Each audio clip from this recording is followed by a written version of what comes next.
establishment Democrats are now searching for a replacement to Donald Trump in order to avoid what is likely to be a very bad midterm.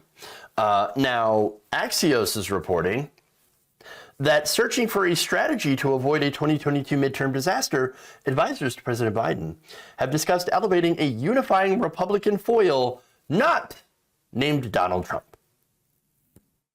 They say that Team Biden's muscle memory is to elevate and focus on the best foil Democrats have been gifted, Trump. Biden advisor and Hill allies told Axios voters are more likely to side with the president if he's compared to an alternative. Before I go on, I just want to note that already I want to scream. Yikes. Understand that Democrats, and the reason that they're doing this is because they have nothing to run on, no accomplishments. But Trump does not have the same effect that it had during the 2020 election, for example. I mean, we can, of course, look at the elections in Virginia, where Glenn Youngkin had won, running on some very right-wing things. And, of course, you had his opponent that was like, oh, yeah, no, you're right. You're right about the whole school thing. Yeah, we should definitely not have critical race theory in school. And so, more parent choice. And so that's just an example of how the Democrats haven't really had any position, anything to stand on against the Republicans, who are coming back very, very strong. And that's unfortunate. So now they're doing the exact same thing, or planning to, that they did with Donald Trump, and are just going to look for someone else. My question is, why not just do things and run on the things? I mean, very, very simple, right? I mean, just do things, pass things, and then run on passing the things. But apparently they're not going in that direction. Now, they write that as Terry McAuliffe's loss in Virginia showed last fall, running against an out-of-office Trump will not cut it with the voters. Biden advisors know they need to bring Republicans back into the fray and interrupt the ceaseless news cycles about Democratic infighting. They want to avoid inside baseball stories about the president as a legislative tactician dealing with recalcitrant moderate senators. One idea they had was to run against Ron DeSantis. Yes, what about Ron DeSantis? He's a pretty terrible person, Trump mini-me, really, messing with people in Florida. Well, apparently Biden advisors are reluctant to conduct midterm races on DeSantis' signature issue, which will be COVID-19. Because they say that the Biden administration's approaches on vaccine and mask mandates may be a political liability with some swing voters. So what about finding another Republican? Well, they looked at Kevin McCarthy. However, Biden confidants worry that House Minority Leader Kevin McCarthy is not well known enough.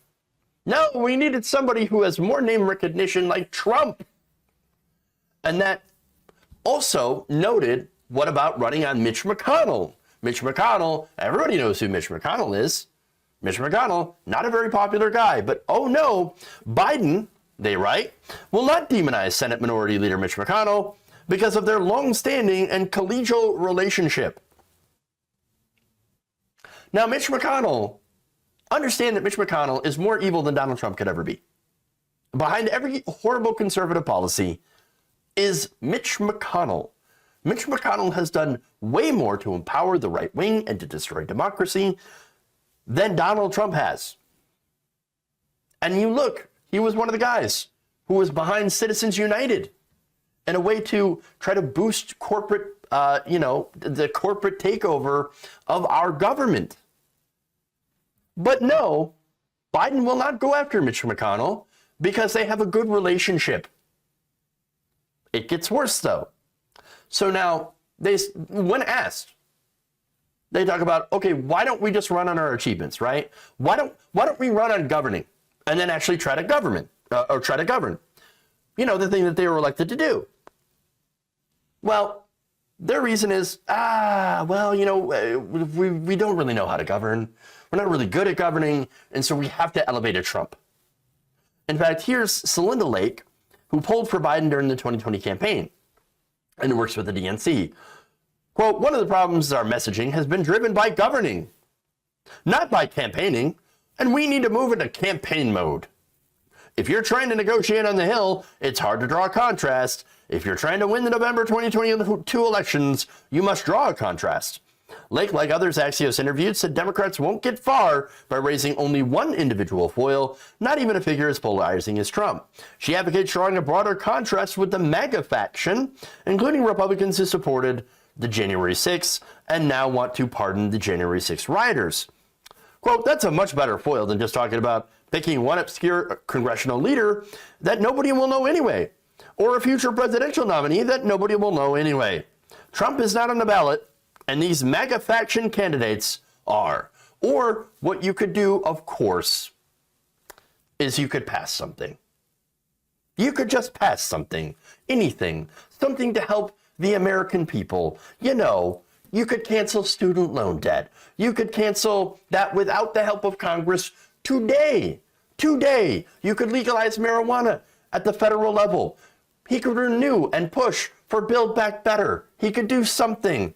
For example, he could bring back the $3.5 trillion bill that was filled with very popular policy positions, like, for example, expanding Medicare, paid leave, child tax credits.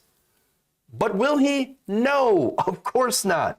Biden, understand what Joe Biden is. He is an institutionalist. And the only promise that he has ever actually delivered on is the one that he made to his donors. Nothing will fundamentally change